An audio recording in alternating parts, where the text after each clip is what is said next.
বন্ধুরা, আমাকে কেমন দেখতে লাগছে বলো তো? ঠিক নর্থ বেঙ্গলের ভুটিয়াগুলোর মতো দেখতে।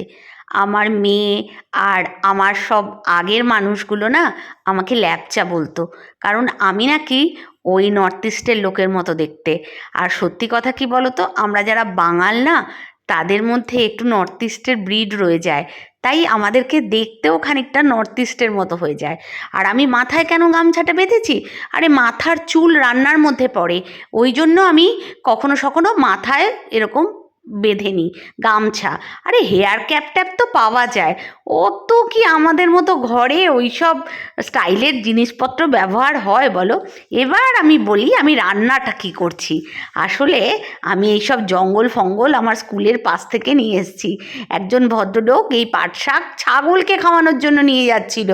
আমি বললাম, দাদা আমাকে একটু ফ্রেশ পাট শাক দেবেন? সে তো কিছুতেই পয়সা নেবে না।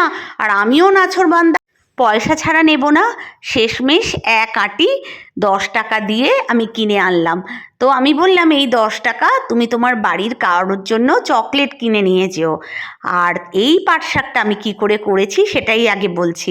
পাট শাকটা ভালো করে ধুয়ে একদম বোটা শুদ্ধ শুদ্ধ, শুধু মাঝের শক্ত ডাঁটিটা ফেলে দিয়ে এই যে ব্যাটারটা করেছি, এটা চালের গুঁড়ি, বেসন, একটু শুকনো লঙ্কার গুঁড়ি, নুন, আর তারপরে একটু ভাজা মশলা দিয়েছি, একটু লঙ্কা কুচি দিয়েছি, অল্প পোস্ত ছিটিয়ে দিয়ে পাট শাকটাকে হালকা করে লাগিয়ে লাগিয়ে নিয়ে ডিপ ফ্রাই। আর এই হচ্ছে আমার বাড়ির সামনেটা। আমি যখন রান্না করছিলাম তখন আমি ভাবলাম, কি করব, তোমাদের সাথে একটু গল্প করে নিই। আর কিছুই না, সারাদিন তো স্কুলে থাকি, আর এখন তো গরমের ছুটি পড়েছে, তাই বিভিন্ন রকম ভিডিও করতে পারছি। আর এই মাথাটার মধ্যে আমি 3 দিন চুল আঁচড়াইনি। আর রান্নাঘরের যে বাজে কন্ডিশনটা দেখতে পাচ্ছ, আমি ঠিক এই রকমভাবেই গন্ডগোল করে রাখি, কারণ আমি বেশিক্ষণ দাঁড়াতে পারি না বলে গুছাতে পারি না। আর আমার তো কোনো হেল্পিং হ্যান্ড নেই, নিজেই সব কাজ করতে হয়।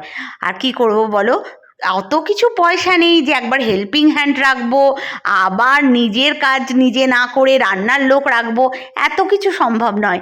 তাই আমি শুধু ঘর মোছা, বাসন মাজা আর একটু সবজিটা কেটে দেয়, এগুলোই করাই। আর বাকি কাজ আমি নিজেই করি। আর রান্নাঘরটার খুব যে গোছাতে, আমি না ভালো গোছাতে পারি না, এটা হচ্ছে অনেস্টলি তোমাদেরকে বললাম। আমি একটু অগোছালো টাইপেরই আছি। আর ভিডিওটা কেন করি? ভিডিওটা সবার সাথে গল্প করবার জন্য। আসলে আমি তো বাড়িতে বেশিরভাগ সময় একাই থাকি, মেয়ের কাজ নিয়ে ব্যস্ত থাকে, তাই আমি এই ভিডিওটা করি। আমার ভালো লাগে জানো তো, মানুষের সাথে মিশতে ভালো লাগে। মনে হয় বহু মানুষের সাথে যদি যোগাযোগ হয়, তাদের চিন্তাধারাগুলো শেয়ার করতে পারবো, তাদের মত আমার মত এক হচ্ছে কিনা জানতে পারবো। আর এই সোশ্যাল মিডিয়া ছাড়া এছাড়া উপায় বা কী আছে বলো? আজকাল তো সবাই একা একা, তাই না বলো তো?